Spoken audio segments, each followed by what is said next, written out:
What if I told you that a multi-million-dollar real estate portfolio isn't a sign of financial security, but a financial trap waiting to spring? Sounds crazy, right? We're all taught to build our net worth, pile up assets, and see that number on a spreadsheet as the ultimate trophy of success. But in this video, you're going to meet someone who had it all, a net worth in the tens of millions.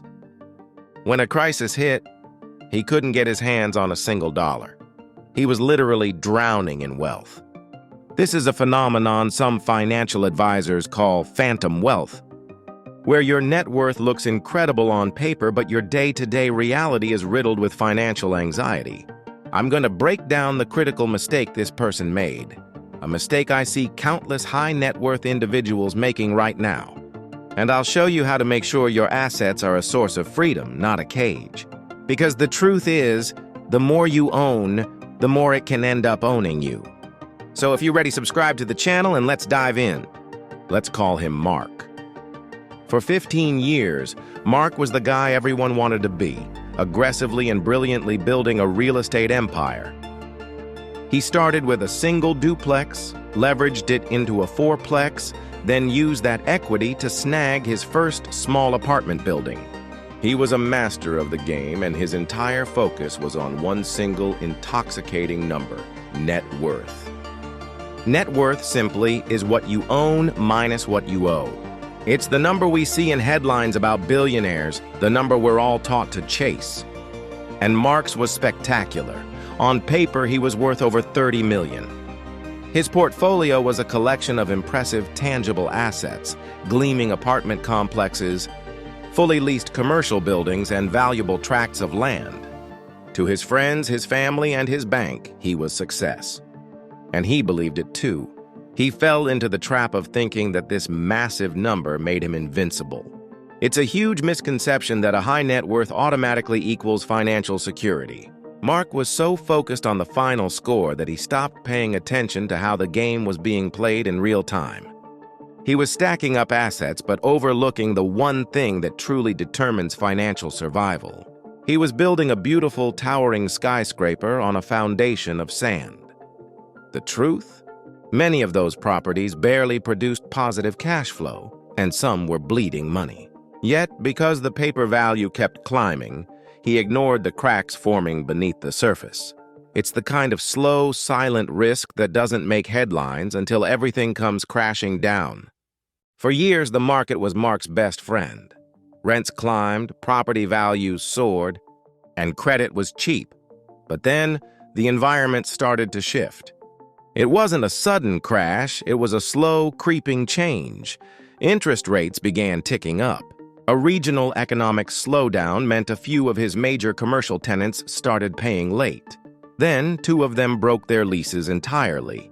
Suddenly, the money coming in wasn't what it used to be.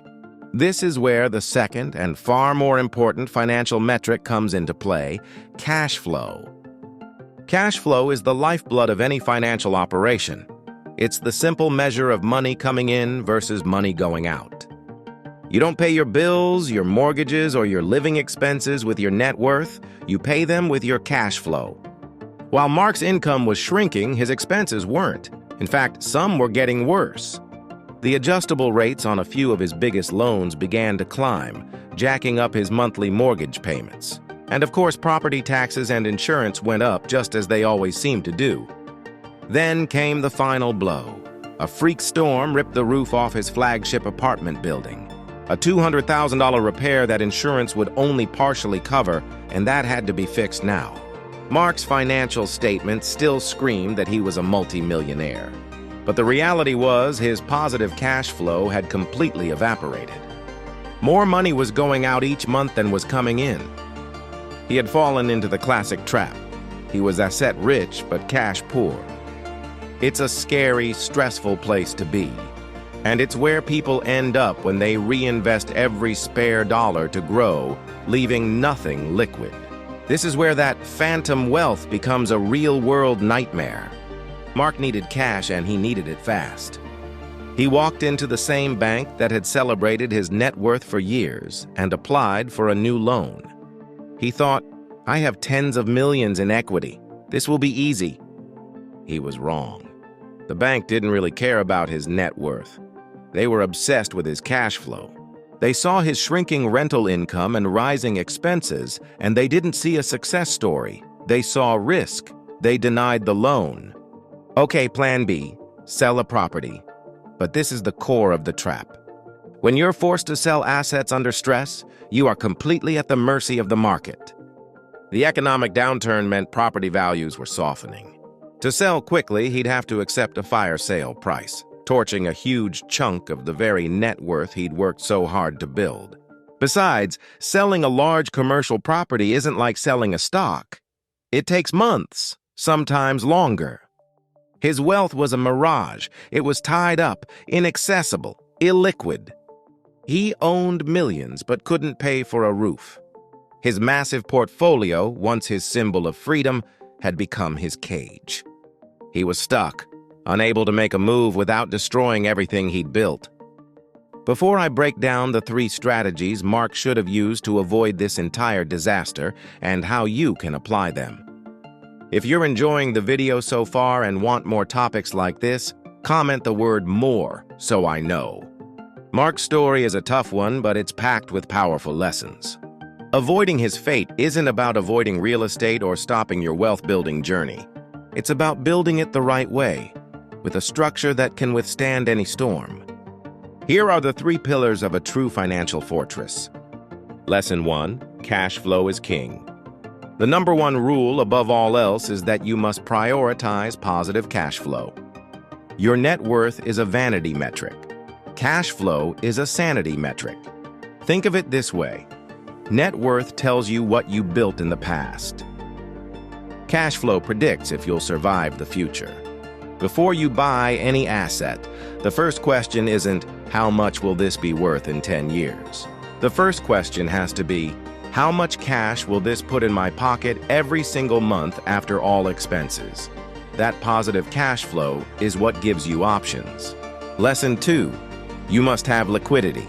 The second fatal flaw in Mark's strategy was having zero liquidity. Wealth without liquidity is an illusion. Every serious investor needs a significant cash reserve. For your personal life, that's an emergency fund of 6 to 12 months of living expenses. For your investment portfolio, it means having enough cash on hand to cover all operating expenses, debt service, and taxes for at least 6 months, even if you collected zero rent. This isn't dead money. It's your fortress wall. It's the moat around your castle that protects you from a bad economy or a busted roof. It lets you ride out a storm without being forced to sell your best assets at the worst possible time. Lesson 3, stress test your empire.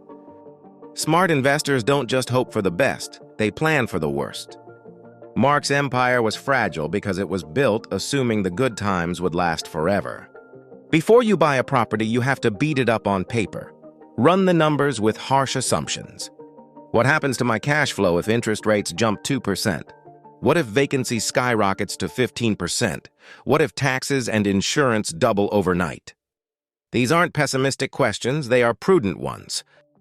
If the deal only works in a perfect world, it's not a good deal. It's a gamble. A resilient portfolio is one where every single asset can survive the chaos. The goal isn't just to get rich on paper. Honestly, anyone can do that in a rising market with a bunch of leverage. The real goal is to build resilient wealth, wealth that gives you freedom, security, and options, no matter what the market is doing. A high net worth is a great goal, but it's the result, not the strategy. The strategy is to buy cash-flowing assets, protect yourself with a wall of liquidity, and stress test every decision you make. Mark learned the hard way that the number on a spreadsheet means absolutely nothing if you can't use it when you need it most. Real wealth is measured in how calm you feel when the headlines scream panic, not in how big your portfolio looks during a bull run. It's having a buffer that lets you sleep at night, knowing that if income dries up, you have months, maybe years, of runway. It's owning assets that keep producing value whether stocks are soaring or sliding. It's not glamorous, but it's the difference between financial freedom and financial fragility. So, look at your own finances. Are you building a financial fortress or a house of cards? Don't confuse momentum with stability. Don't mistake a good market for good strategy. Build layers of protection, multiple income streams, emergency reserves, and assets that work for you while you sleep. Because when the storm eventually comes, and it will, the only thing that will matter is whether your foundation is built on the solid rock of cash flow or the shifting sands of paper wealth. Those who prepare will watch opportunities appear, while others scramble for survival. And that's when real wealth quietly changes hands. And there you have it. Why your high net worth is a financial trap. The number itself can be seductive, an ego boost every time you check your accounts. But if that wealth isn't liquid, diversified, and productive, it's a mirage.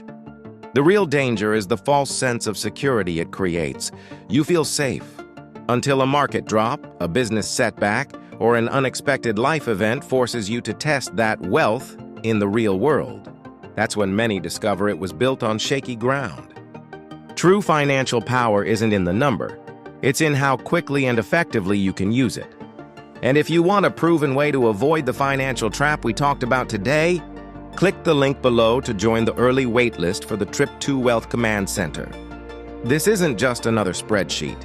It's a complete wealth-building system that helps you track, grow, and stay laser-focused on your financial strategy. Think of it as your personal control panel for building lasting wealth.